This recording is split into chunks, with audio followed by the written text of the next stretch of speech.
చంద్రబాబు నాయుడు గారు 2014లో 30 ఒప్పందాలు సోలార్ పవర్కి సంబంధించి 649 మెగావాట్లకు సంబంధించి ఒక్కో యూనిట్ ధర ₹6.99 చేసుకున్నారు. అవునా కాదా? ఈనాడు పేపర్ రేపు రాయాలి, ఆత్మగారే చెప్పాలి. వారు చెప్పిన దాని ప్రకారం ₹2.49కి అది అవినీతి అయితే మరి ₹6.99 చేసుకుంటే దీన్ని ఏమంటారు?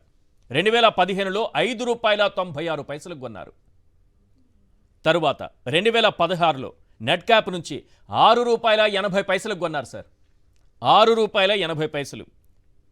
ఆ తర్వాత మొత్తం చివరి వరకు ఒకటేమో 2016లో చేసుకున్న ఒప్పందం ఒకటి, ఏపీ జెన్కోతో ఒకటి చేసుకున్నారు ₹5.99, ఎన్టీపీసీతో ₹4.61, సెకి solar power corporation of India ఇప్పుడు జగన్మోహన్ రెడ్డి గారి పైన ఆరోపణలు చేస్తున్నారే వీళ్ళు. ఆయన చేసుకుంది సెకీతో, అదానీతో కాదు.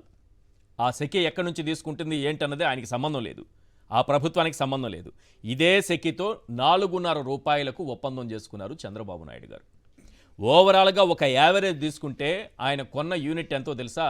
ఇప్పుడు ₹2.49కి గగ్గోలు పెడుతున్నారే, కన్నీళ్లు కార్చుతున్నారే, పిల్లి మొగ్గలేస్తున్నారే, వాళ్ళందరికీ సమాధానం ఏంటంటే చంద్రబాబు నాయుడు గారు ఉన్నటువంటి 5 ఏళ్ల కాలంలో సగటున ఆయన కొన్న విద్యుత్ యూనిట్ ₹5.90. Simple logic. ₹100కు చేరుకున్న వాళ్ళు అవినీతి పరుల, ₹50కే చేరుకున్న వాళ్ళు, ఒక కుర్చీ కొన్న వాళ్ళు అవినీతి పరుల అన్నది ఈనాడు పేపర్ సమాధానం చెప్పాలి.